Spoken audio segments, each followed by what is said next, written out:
This year's running back draft class is perhaps the best I maybe have ever seen. Certainly the best running back draft class going into the draft since it's been at least a decade, at the very least, if it's not the best ever. I think there's a way, if you look at it when it's all said and done, 2025 will be known as the running back draft. Because if you look at the rest of it, there are a few other talented players at other positions, but I don't think I've ever seen this high of quality of running backs in one draft than this one. I'm giving you today who I think are the top 8 in this class, but there's like 15 guys. There's guys that are not on this list that I could see doing really well in the NFL. So it's not cut and dry, this list. These are just the best 8 that I think are going to be really solid players and that really have a shot to just go off and have ridiculous rookie years. As you look at it, running backs have been getting better and better earlier. So I expect all of these 8 guys to have production, barring injury, this next year. We're going to go to my number 1 guy here, ASHTON JEANTY. ASHTON JEANTY is the closest thing that we've seen to Barry Sanders. Had a ridiculous year at Boise State. Runs with power. Really, his yards after contact are potentially the best that has ever been. He is actually a really good size for running back. He's sitting about 5'8", but he's really built. He has the ability to break tackles. He has pretty solid speed. And he's just a really durable back. Now, it worries me potentially drafting a 5'8" guy in the first round, but if there's an exception to be made, he's the exception. Really solid player. I probably expect him to go in the top 10. I probably expect him to go in the top 10, whether it be the Bears or whether it be the Raiders at, I believe, 6. But he's going to go off the board early. ASHTON JEANTY, really solid running back. My number 2 is Hampton out of North Carolina. This is a back that has elusiveness, has speed, has the ability to break out big runs, and I believe he'll be a first-round pick as well. I think that, and the way that I'm doing this is from the perspective of where I think they're going to go in the draft. I think there's other guys that you can put in front of him, but if we're talking about someone, the potential is there. If you look at the speed, if you look at the elusiveness, if you look at some of the other intangibles, it is there with Hampton, and he's a guy that you just take a flyer on. I believe he'll work, but a really solid running back out of North Carolina. Number 3 is Ohio State's TREY Henderson. This guy tore it up in college for 4 years. The only reason that he didn't go his junior year was he dealt with a few injuries in college. One of the best vertical around the corner backs in this draft, if not the best. He probably is the best vertical around the cornerbacks. He will burn you. He burned people, but he has some of the, if you take a second to look at his highlights, what he was able to do at Ohio State, what you go to that Texas game where they throw him a screen pass and he just outruns everybody. He is a home run hitter. He is a short back like JEANTY. He is going to, if he doesn't get hurt and he doesn't have an injury issue, he's going to dominate in the NFL. He's going to be a steal in the second round, an absolute steal. TREY Henderson. The next back at number 4, SKATTEBO from Arizona State. And this is a back that he had 1,700 yards last year. Really solid. He can break big ones. He broke a touchdown run of 66 yards last year.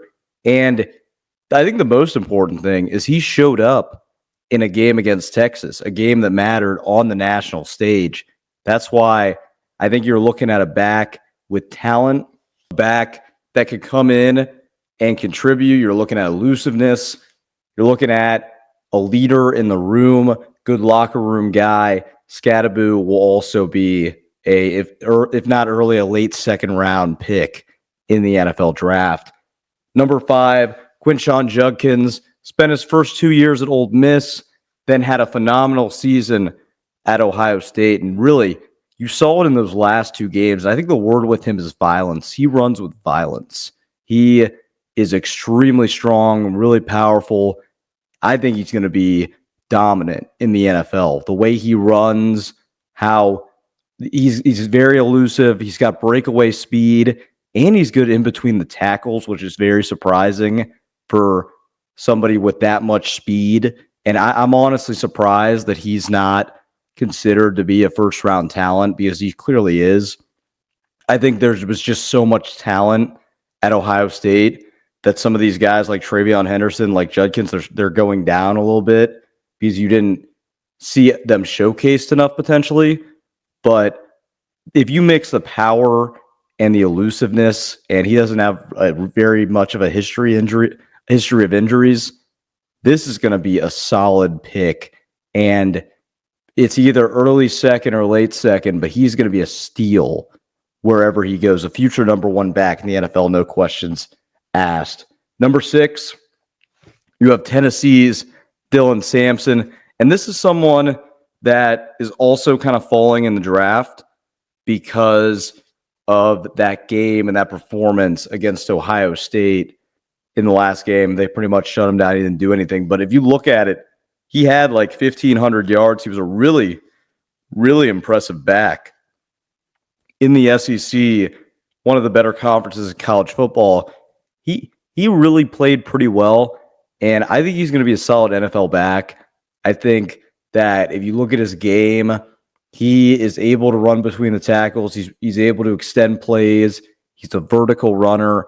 I think Dylan Sampson has an opportunity to be a really solid back in the NFL.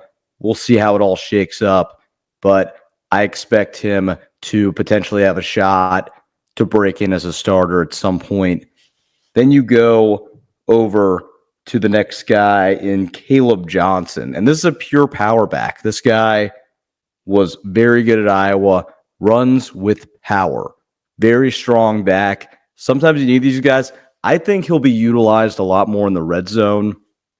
He does have the athleticism, the elusiveness, and the speed to play all the way around. I just think in the NFL, he's going to excel in the red zone. I think that is where, like between the tackles, getting that 1 yard, I think he's going to dominate in that category. Really strong back, stronger than the majority of the ones you'll see. Big back. I think that he could be the feature throughout the entire series, but where he's really going to shine, in my opinion, KALEB Johnson, is in the red zone. And then the last guy I'll talk about is Singleton from Penn State. If you look at it, those Penn State teams barely threw the ball. They relied on their backs, and Singleton was very impressive. Some of the stuff he was able to do, it's tough, very difficult in college football, especially against their schedule. Playing at a high level when you can barely throw the football, and Penn State had a lot of trouble against good teams throwing the football. And that's where a guy like Singleton came into play and made plays, whether it was receiving the ball, whether it was getting an outlet on a screen, whether it was running. Very solid skills that he had to do there.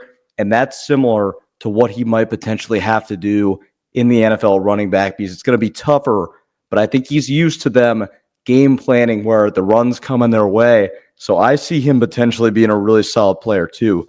And then you have other guys in this draft, like Ollie Gordon. There's a running back from USC that's really good. There are a lot of guys in this draft, and I'm excited to see it. But comment down below. Let me know who you think the best running back in this draft is. Let me know who you think is going to be the best in the NFL.